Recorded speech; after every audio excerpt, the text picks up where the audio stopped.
Bonjour à tous. Alors aujourd'hui, je vais vous présenter les règles de la version solo de Mindcycling. Et oui, si vous ne trouvez pas de partenaire, vous pouvez aussi jouer seul à Mindcycling. Alors, comment cela se passe? C'est très simple, ce sont les mêmes règles pour la version 2 à 6 joueurs, mais seulement vous devez choisir qu'une seule équipe donc, et vous allez jouer avec une seule équipe, il n'y aura pas d'autre équipe. Ici, nous voyons, nous avons l'équipe belge et nous allons donc choisir 5 coureurs parmi les 6 de l'équipe belge. Mais d'abord, il faut donc préparer le parcours. Alors, pour avoir une meilleure expérience de ce jeu en solo, je vous conseille de faire un parcours assez long. Vous allez voir, ça va quand même très vite, même si le parcours est long. Et de délimiter les 3 zones, donc la zone plaine, la zone sprint et la zone col. Donc on commence directement par mettre les languettes. On commence par exemple ici, puis une zone sprint, puis la zone montagne, et ensuite encore une zone plaine pour terminer avec la ligne d'arrivée ici.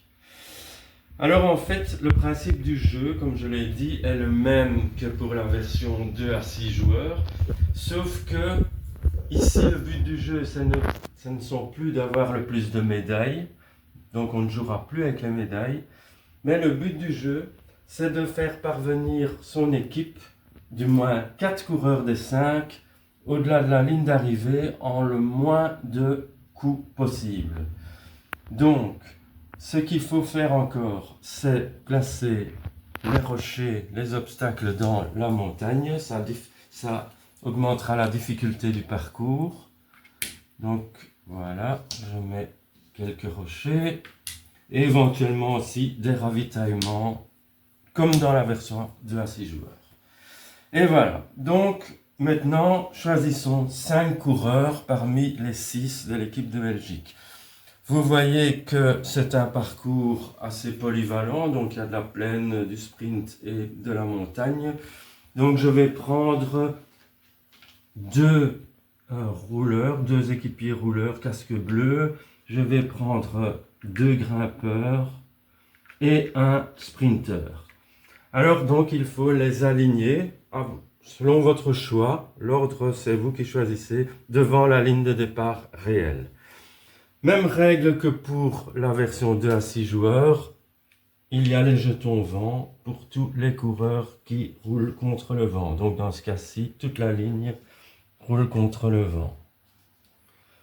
Et alors on est parti avec celui de gauche. Donc c'est un casque bleu dans la zone bleue. Ça fait 7 moins 1, 6. 1, 2, 3, 4, 5, 6. Celui-ci, casque bleu, également 6. Mais on peut toujours faire moins. Donc je vais dans la roue. Le grimpeur lui fait 4. 1, 2, 3, 4. L'autre grimpeur aussi, mais il fait moins pour aller dans la roue. Et le sprinter, ah ben voilà, le sprinter lui peut pas aller dans la roue, donc il roulera contre le vent. Voilà, donc on remet les jetons vent. Et ça c'est le premier coup. Alors après chaque coup, pour bien se souvenir du nombre de coups, on met une borne à côté de la case du dernier coureur. Donc ici, une borne à la case 28. Et puis, on fait un deuxième coup, etc. Et le but, donc, c'est d'arriver à la ligne d'arrivée avec le plus petit nombre de coups. Voilà, donc maintenant, nous nous trouvons à la fin de la course. Et qu'est-ce que nous voyons? C'est qu'il y a 4 coureurs qui vont franchir la ligne, un 5e qui est un peu lâché. En fait, le but du jeu, donc, c'est d'arriver avec 4 coureurs à franchir la ligne d'arrivée en le moins de coups. Et puis, on comptera combien de cases il reste au dernier coureur pour franchir la ligne. Ici, donc, nous voyons combien de bornes. 1, 2, 3, 4, 5, 6, 7. Au 8e coup, normalement, les 4 coureurs vont passer. Alors, on les fait passer. Celui de gauche passe. Celui-ci passe.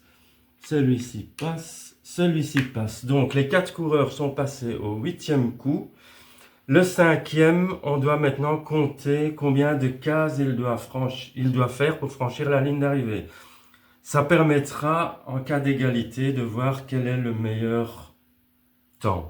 Donc ici, il reste 1, 2, 3, 4 cases. Donc, le résultat final de la course, c'est 8 coups et 4 cases. Et donc, on pourrait mettre un temps de 8 minutes 40 secondes, par exemple. Voilà, donc nous avons terminé avec cette course en 8 coups et 4 cases pour le dernier. Si vous refaites une partie et que vous faites la partie en 7 coups, ben, c'est forcément mieux. Mais si vous la refaites également en 8 coups, et par exemple 2 cases, eh bien, ça sera aussi un meilleur temps. Donc les cases du dernier coureur permettent de départager en cas d'égalité. Voilà, donc le principe est très simple et je vous souhaite bon amusement avec la version solo de Mind Cycling.